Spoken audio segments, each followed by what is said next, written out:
Bro. మరి రేవంత్ రెడ్డి గారి పరిపాలన ఎలా ఉంది? ఏం చెప్తామన్నా, నువ్వు నాకు అర్థం కాదు. నువ్వు ఆయన గురించి ఎందుకు మాట్లాడతారన్నా? ఆయన పెద్ద మహనీయుడు అన్నా, ఆయన గురించి ఎందుకన్నా మాట్లాడేది నువ్వు? నాకు అర్థం కాదు. రేవంత్ అన్న పెద్ద మహనీయుడు. ఆయన ఏమేమి మాట్లాడుతాడో ఆయనకి క్లారిటీ ఉండదు. సరే పేపర్లో రాసుకొచ్చి స్పీచ్ ఇస్తాడంటే అట్లా లేదు. ఆయనకు మనసుకు నచ్చింది మాట్లాడతాడు. మహిళలని 1,00,00,000 మందిని కోటీశ్వరాలను చేస్తా అన్నాడు. ఇంకా నాకు నవ్వాలన్నా ఏడవాలన్నా అర్థం కాదు. 1,00,00,000 మందిని కోటీశ్వరాలను చేస్తా మహిళలని అన్నాడు. ఎక్కడ పోయిండు మహిళలు? ఎక్కడ పోయిండు? ఈయన ఎక్కడ పోయిండు? 200 యూనిట్ల కరెంట్ ఫ్రీ ఎక్కడ పోయింది? ఇంద్రమ్మ ఇండ్లు ఎక్కడ పోయినాయి? 2,500 మహిళలకు ఇస్తాడు నెల నెల, ఎక్కడ పోయినాయి? స్కూటీలు మహిళలకు ఇస్తున్నాడు, ఎక్కడ పోయినాయి? రైతు బంధు పెంచి చేస్తా, కేసీఆర్ అన్న తక్కువ ఇస్తుండు, మా ప్రభుత్వం వచ్చిన తర్వాత రుణమాఫీ చేస్తాము, అన్ని అడ్డమైన హామీలు ఇచ్చిండు రేవంత్ అన్న. గద్దెన కూర్చుని నా ఇష్టం వచ్చినట్లు చేస్తా అంటుండు. మళ్ళా అప్పు అడగడానికి పోతే మేము మమ్మల్ని దొంగల్లాగా చూస్తుండ్రు, చెప్పులు ఎత్తుకపోయేటోళ్ళలాగా చూస్తుండ్రు అని ఇట్లా మాట్లాడుతుండు. ఇప్పుడు రాష్ట్రాన్ని దివాలా తీసినట్లు చేసిండు రేవంత్ అన్న.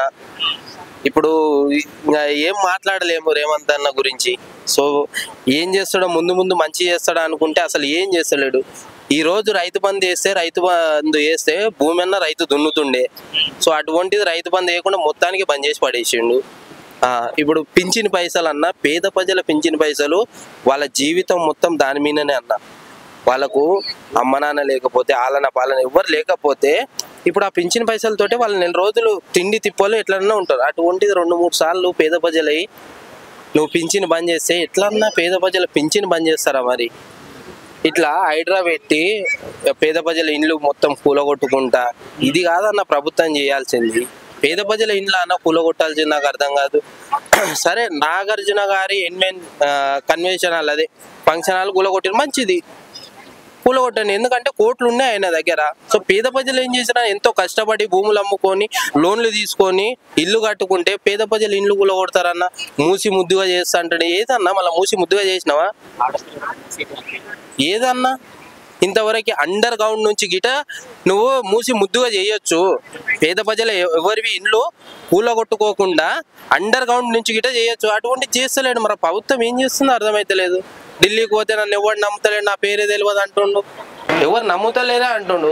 మళ్ళీ రాష్ట్రాన్ని ఏం చేయాలనుకుంటేనేమో రేవంత్ అన్న వైన్స్లలో రేట్లు కూడా అరే బిభత్సం అన్న. మొన్న అయితే అరే ఏంది ఈ రేట్లు? కేసీఆర్ అన్న ఉన్నప్పుడు, కేసీఆర్ గారు ఉన్నప్పుడు మందు వైన్స్లో ఎక్కువ చేసిండ్రు, మందు రేట్లు పెంచిండు అన్నారు. మరి ఇప్పుడు వచ్చినాక రేవంత్ అన్న ఏం చేస్తుండు? డబ్బులకి 3 పెంచిండు అన్న. మొన్న అడిగితే నేనే షాక్ అయినా, ఇంకెందుకు బంద్ చేసుకునేది బెస్ట్ అనుకున్నా. లేకపోతే ఇంకా ఇట్లా రేట్లు పెంచితే అవి నాటు సారా, కళ్ళు, ఇట్లా ఏవేవో మళ్ళీ బయటికి తెస్తారు. ఇప్పుడు అదే అందరూ ఇప్పుడు ఇది రేట్ ఎక్కువైనా అనుకో, నాటు సారాకి, కళ్ళు, తాటి కళ్ళు ఇవి బయటకు వస్తాయి. ఇంకా ఈ మందు బంద్ చేస్తారు, నాటు సారా అమ్ముతారు. ఇక మొత్తం దేశమంతా ఇప్పుడు తెలంగాణ మొత్తం అదే నడుస్తుంది. కేసీఆర్ గారి పాలన ఎలా ఉండే? అరే బ్రహ్మాండంగా మంచిగా ఉండే అన్న. ఎట్లా ఉండే? 24 గంటల కరెంటు, నీళ్లు, రైతు బంధు, కళ్యాణ లక్ష్మి, ఇట్లా పథకాలు మంచి చేసింది. పేద ప్రజలకి అండగా ఉన్నాడు, గుండెల్లో ఉన్నాడు కేసీఆర్ సార్. అదైతే రాసి పెట్టుకోవాలి. ఎప్పటికీ పేద ప్రజల గుండెల్లో కేసీఆర్ ఉంటాడు. సో అది మరి కేసీఆర్ గారు ఓడిపోవడానికి రీజన్స్ ఏంటి? ఒకటే అన్న, ఏంటంటే రేవంత్ అన్న అడ్డగోలి హామీలు ఇచ్చిండు. తులం బంగారం అని, 200 యూనిట్ల కరెంట్ ఫ్రీ అని, బస్సు ఫ్రీ అని, ఇటు మహిళలు బస్సు ఫ్రీ అని ఇటు మహిళలు వేసిండ్రు. ఇంకా కళ్యాణ లక్ష్మి, తులం బంగారం ఇస్తామన్నారు, ఇటు కొంతమంది వేసిండ్రు. రైతులకి రైతులకి రైతు బంధు వేస్తున్నాని ఇటు రైతులు కొంతమంది వేసిండ్రు. ఎవరైతే ఉద్యోగాలు చేస్తుండ్రో వాళ్ళు గిట సరే మాకు రేవంత్ అన్న వస్తే ఉద్యోగాలు మంచిగా వస్తాయేమో అని వాళ్ళు గిట కొద్దిగా వేసిండ్రు. అందువల్ల గెలిచిండు. తప్పితే ఈరోజు గెలిచిన తర్వాత ఎవరిని పట్టించుకుంటలేడన్నా. నా దగ్గర రూపాయి లేదు, నేను అడగడానికి పోతే గిట మమ్మల్ని దొంగల్లాగా చూస్తుర్రు, ఢిల్లీకి పోతే చెప్పులు దొంగతనం చేసేటోళ్ళలాగా అనిపిస్తున్నా నేను అంటుండే. ఒక సీఎం మాట్లాడే మాటలే నాన్న అవ్యా, నాకు అర్థం కాదు. ఇది కాదన్న సీఎం చేయాల్సింది. ఎట్లన్నా చేసి నువ్వు కేంద్రం దగ్గర కొట్లాడన్నా నిధులు తెచ్చి, మొన్న దావస్కు పోయినా అది ఇంటే ఇంకా అది కామెడీ పీస్ అయిపోయింది, అది జోక్ అయిపోయింది తెలుసా.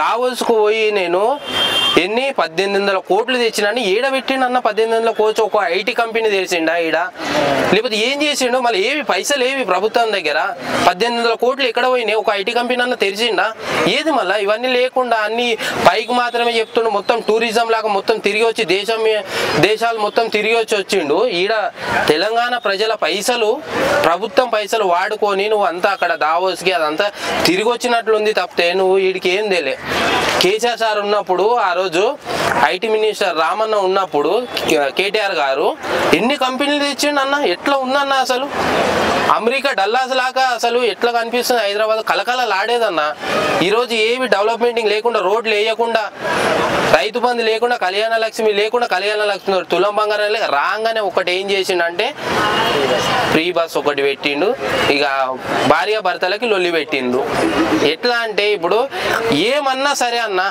ఆమెను తిట్టినా సరే కొట్టినా సరే బస్సు ఎక్కుతుంది ఆధార్ కార్డు పట్టుకొని పైసలు అవసరం లేదు ఆధార్ కార్డు పట్టుకొని చక్కగా వాళ్ళ తల్లిగారి ఇంటికి పోతుంది ఇప్పుడు నా పరిస్థితి ఇంకా ఏం చేయాలి ఇప్పుడు ఆమెని ఏమనరిక రాకుండా అయింది తెలుసా ఏమనలేకపోతున్నాం ఎందుకంటే ఒక మాట అన్న ఆధార్ కార్డు పట్టుకొని పోతుంది పైసలు లేకుండా సరే ఇప్పుడు కొట్టినామనుకో ఇంకా అత్తగారి ఇంటికాడనే ఉండేటట్లు ఉంది ఇక ఈడ సంసారం చేసేటట్లు లేదు అట్లా అయిపోయింది ఇంకా రేవంత్ అన్న అట్లా చేసిండు నెక్స్ట్ ఏ గవర్నమెంట్ ఫామ్ లోకి వస్తుందంట నువ్వు రాసి పెట్టుకో అన్న కేసీఆర్ గారు నరసింహస్వామి ఉగ్ర రూపంలో వస్తుండు అదైతే కన్ఫర్మ్